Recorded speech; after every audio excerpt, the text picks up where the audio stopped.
Welcome back to बच्चों ज्ञान पीपांशु classes. आइए आज लेकर आए हैं बौद्ध संगीतियाँ। बौद्ध धर्म की जो कौन कौन सी संगीतियाँ हुई, कहाँ कहाँ हुई, कब हुई, उसके किसके शासनकाल, किस शासक के शासनकाल में हुई और वो शासक किस वंश के थे और उस बौद्ध संगीत के अध्यक्ष कौन थे।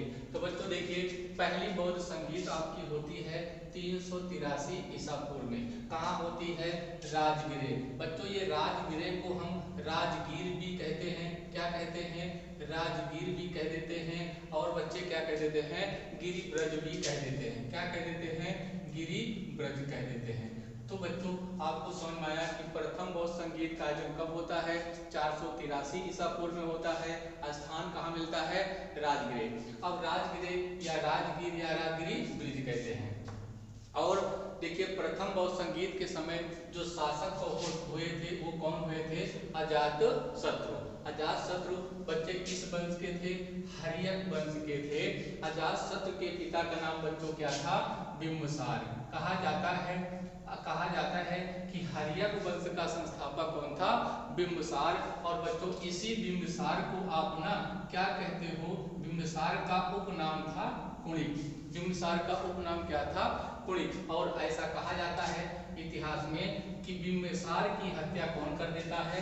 उसका पुत्र अजातशत्रु। और अजातशत्रु का उपनाम जो बच्चों मिलता है वो उपनाम क्या मिलता है? श्रोणिक मिलता है। क्या मिलता है? श्रोणिक। और किस वंश के थे? हर्यक वंश। और बच्चे प्रथम बौद्ध संगीत का जो आयोजन हुआ था उसकी अध्यक्षता के कौन करते हैं? महाकश्यप जी करते हैं।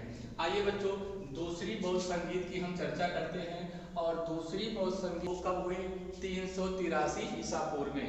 कहाँ होती है? वैशाली। वैशाली। उस समय उसके शासक कौन थे? कालाशोक। और कालाशोक कौन थे? शिशुनाग वंश के थे। किस वंश के थे? शिशुनाग।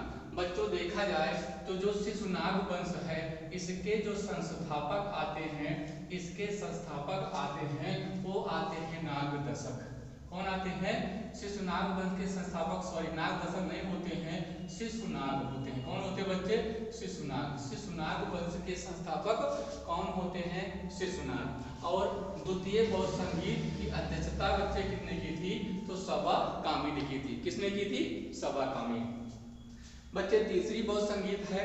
तृतीय बौद्ध संगीत का आयोजन जो हुआ था कहा जाता है 252 ईसा पूर्व से लेकर लगभग 255 ईस्वी के बीच, ईसा पूर्व के बीच हुआ था। और ये कहाँ हुआ था? पाटलिपुत्र में। कहाँ हुआ था? पाटलिपुत्र में। और उस समय शासक कौन हुआ करते थे? तृतीय बौद्ध संगीत के समय जो शासक थे वो बच्चे कौन थे? अशोक महोदय से, अशोक महान कहते हो। और ये किस वंश के थे? मौर्य वंश के। मौर्य वंश के थे। और मौर्य वंश का संस्थापक कहा जाता है चंद्रगुप्त मौर्य थे। और उस समय तृतीय बौद्ध संगीत की अध्यक्षता कौन करते बच्चे? मोगली बुद्ध तिष्य करते हैं। हम पढ़ते हैं चतुर्थ बौद्ध संगीत, बहुत इंपॉर्टेंट। चतुर्थ बौद्ध संगीत का आयोजन ईसा की प्रथम शताब्दी में हुआ था। उस कहाँ हुआ था? कुंडलवन कश्मीर में। और उसके शासक कौन थे? अर्थात चतुर्थ बौद्ध संगीत के आयोजन के समय जो शासक थे वो बच्चे कौन थे? कनिष्क। कनिष्क किस वंश के थे?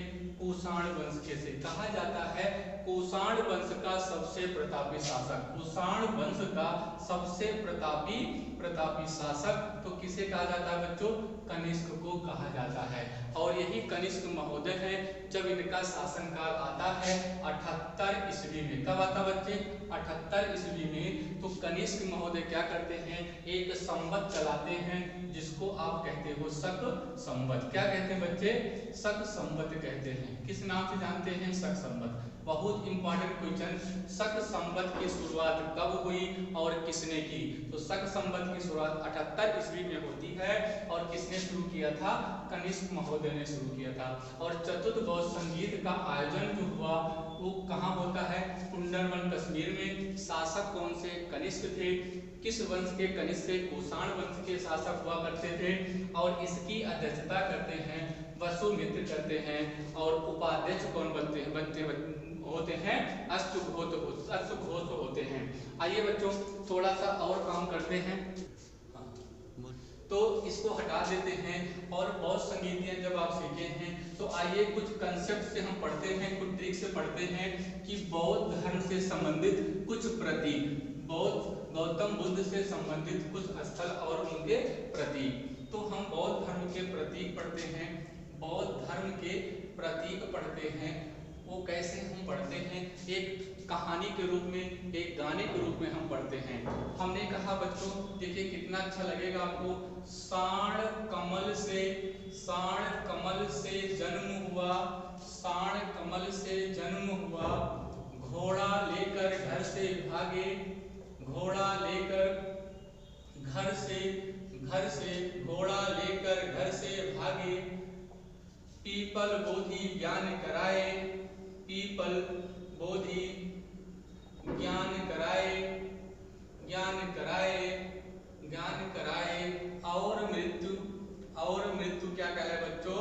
और मृत्यु स्तूप कहलाए, स्तूप कहलाए। सबसे आसान तरीका है कि कहा जाए बुद्ध जी का, गौतम बुद्ध जी का जो जन्म हुआ था, वो जन्म का प्रतीक क्या होगा बच्चे? तो साण होगा, और क्या होगा? कमल होगा। गौतम बुद्ध के जन्म का प्रतीक साण और क्या होगा? कमल बताया गया है। और घोड़ा लेकर घर से भागे, अर्थात घर से भागने का मतलब होता है गृह त्याग, गृह त्याग, गृह त्याग मतलब होता है, गृह त्याग का प्रतीक है घोड़ा। बच्चों गृह त्याग का प्रतीक क्या होगा? घोड़ा होगा। पीपल बोधि ज्ञान कराए, बच्चों ज्ञान का जो प्रतीक है, ज्ञान का जो प्रतीक होगा वो क्या होगा? पीपल का वृक्ष। क्या होगा? पीपल का वृक्ष, पीपल का वृक्ष। और आपके पास है और मृत्यु स्तूप कहलाए, और मृत्यु को क्या कहा गया है? मृत्यु का प्रतीक है वो क्या बच्चे? स्तूप है। थोड़ा सा ध्यान रखेंगे कि जन्म का प्रतीक क्या है? साण और कमल है। गृह त्याग का प्रतीक क्या है? घोड़ा है। ज्ञान का प्रतीक क्या है? पीपल का वृक्ष है। और मृत्यु का प्रतीक क्या है? स्तूप है। बच्चों यहाँ पर गृह त्याग को बौद्ध धर्म में क्या कहा गया है? महाविनिष्कर्मण। क्या कहा गया है? महाविनिष्कर्मण कहा गया है। और मृत्यु को क्या कहा गया बच्चों? महापरिनिर्वाण कहा गया है। महापरिनिर्वाण कहा जाता है कि बौद्ध धर्म में गृह त्याग को क्या कहा गया है? तो महाविनिष्कर्मण कहा गया है। और बौद्ध धर्म में मृत्यु को क्या कहा गया है? क्या नाम दिया गया है? महापरिनिर्वाण। जिस प्रकार बौद्ध धर्म में, जिस प्रकार बौद्ध धर्म में, किस धर्म में बच्चों?